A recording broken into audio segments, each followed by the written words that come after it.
जय श्री कृष्णा। आप सभी को मेरा प्रणाम। आप सभी का मेरे चैनल वैष्णवी की भक्ति में स्वागत है।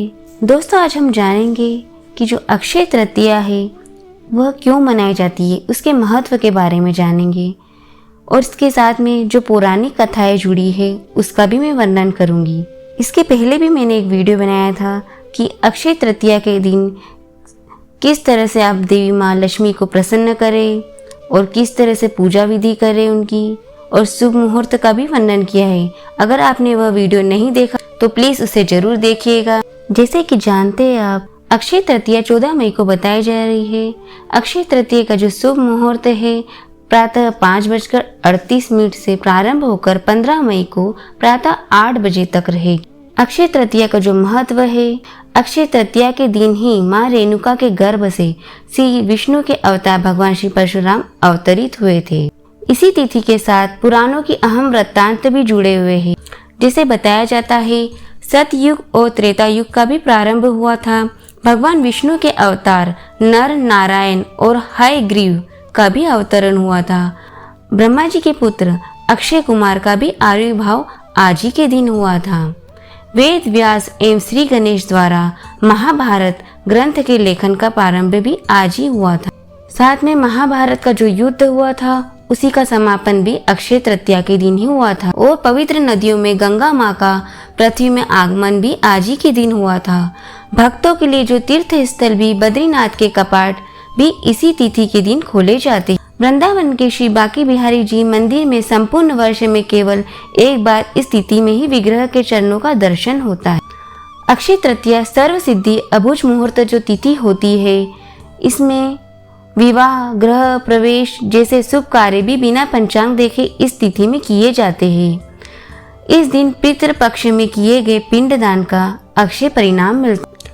अक्षय तृतीया सर्व सिद्ध मुहूर्तों में से एक मुहूर्त है। इस दिन भक्तजन भगवान विष्णु की आराधना में विलीन होते हैं। स्त्रियां अपने और परिवार की समृद्धि के लिए व्रत रखती है।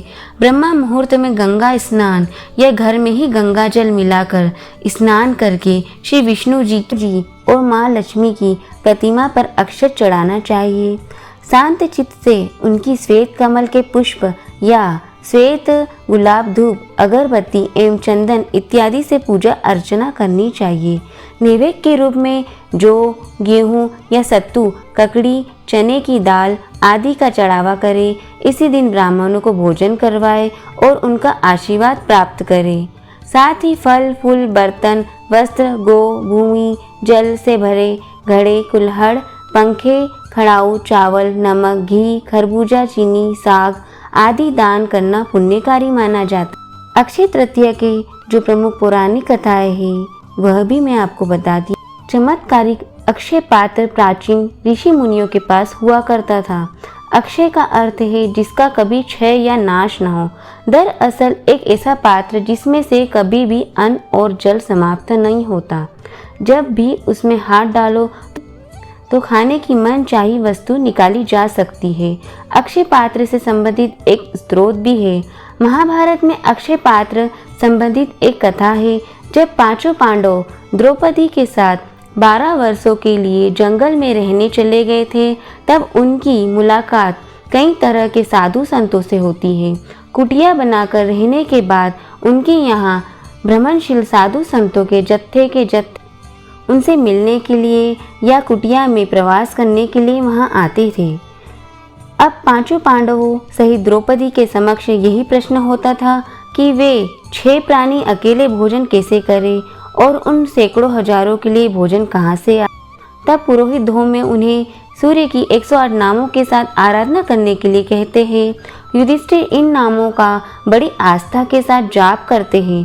अंत में भगवान सूर्य प्रसन्न होकर युधिष्ठिर के पास प्रकट होकर पूछते हैं कि इस पूजा अर्चना का आशय क्या है। युधिष्ठिर कहते हैं कि हे प्रभु, मैं हजारों लोगों को भोजन कराने में असमर्थ हूँ। मैं आपसे अन्न की अपेक्षा रखता हूँ। किस युक्ति से हजारों लोगों को खिलाया जाए, ऐसा कोई साधन मांगता हूँ। तब सूर्यदेव एक तांबे का पात्र देकर उन्हें कहते हैं, युधिष्ठिर, तुम्हारी कामना पूर्ण हो। मैं 12 वर्ष तक तुम्हें अन्न दान करूँगा। यह तांबे का बर्तन मैं तुम्हें देता हूँ। तुम्हारे पास फल फूल शाक आदि 4 प्रकार की भोजन सामग्री तब तक अक्षय रहेगी जब तक कि द्रौपदी परोसती रहेगी। तांबे का यह अक्षय पात्र लेकर युधिष्ठिर प्रसन्न हो जाते हैं। कथा के अनुसार द्रौपदी हजारों लोगों को परोसकर ही भोजन ग्रहण करती थी। जब तक वह भोजन ग्रहण नहीं करती, पात्र से भोजन समाप्त नहीं होता था। जनश्रुति के अनुसार इसी तरह का अक्षय पात्र आज भी हिमालय के साधुओं के पास है। यह पात्र सूर्य की साधना से ही प्राप्त होता है।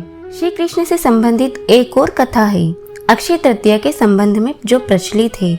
कथानुसार श्री कृष्ण के बालपन के मित्र सुदामा इस दिन श्री कृष्ण के द्वार पर उनसे अपने परिवार के लिए आर्थिक सहायता मांगने के लिए गए थे। भेंट के रूप में सुदामा के पास केवल एक मुट्ठी भर चावल ही था। श्री कृष्ण से मिलने के उपरांत अपना भेंट उन्हें देने में सुदामा को संकोच हो रहा था, किंतु भगवान कृष्ण ने मुट्ठी भर चावल सुदामा के हाथ से ले लिया और बड़े ही चाव से खाया।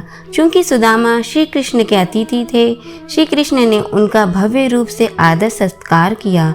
ऐसे सत्कार से सुदामा बहुत ही प्रसन्न हुए, किंतु आर्थिक सहायता के लिए श्री कृष्ण ने कुछ भी कहना उन्हें उचित नहीं समझा और वह बिना कुछ बोले अपने घर के लिए निकल पड़े।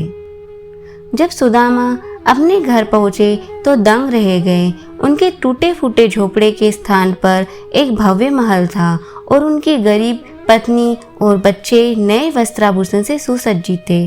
सुदामा को यह समझते विलंब न हुआ कि यह उनके मित्र और विष्णु अवतार श्री कृष्ण का ही आशीर्वाद है। यही कारण है कि अक्षय तृतीया को धन संपत्ति की लाभ प्राप्ति से भी जोड़ा जाता है। दोस्तों, अक्षय तृतीया की पौराणिक कथा में एक कथा और कही जाती है। साकल नगर में धर्मदास नामक वैश्य रहता था। धर्मदास स्वभाव से बहुत ही आध्यात्मिक था, जो देवताओं व ब्राह्मणों को पूजन किया करता था। एक दिन धर्मदास ने अक्षय तृतीया के बारे में सुना कि वैशाख शुक्ल की तृतीया तिथि को देवताओं का पूजन व ब्राह्मणों को दिया हुआ दान अक्षय हो जाता है। यह सुनकर वैश्य ने अक्षय तृतीया के दिन गंगा स्नान कर अपने पितरों का तर्पण किया। स्नान के बाद घर जाकर देवी देवता का विधि विधान से पूजन कर ब्राह्मणों को अन्न, सत्तू, दही, चना, गेहूं, गुड़, ईख, खांड आदि का श्रद्धा भाव से दान किया। धर्मदास की पत्नी उसे बार बार मना करती, लेकिन धर्मदास अक्षय तृतीया को दान जरूर करता था। कुछ समय बाद धर्मदास की मृत्यु हो गई। कुछ समय पश्चात उसका पूर्ण जन्म द्वारका की कुशावती नगर के राजा के रूप में हुआ। पौराणिक मान्यताओं के अनुसार अपने पूर्व जन्म में भी किए गए दान के प्रभाव से ही धर्मदास को राजयोग। दोस्तों, उम्मीद है आपको वीडियो पसंद आया होगा। वीडियो पसंद आए तो उसे लाइक एंड शेयर कीजिए। चैनल को प्लीज़ सब्सक्राइब कीजिएगा और नोटिफिकेशन बेल आइकन को जरूर प्रेस कीजिएगा। ये सब कुछ टोटल फ्री है। जय श्री कृष्णा।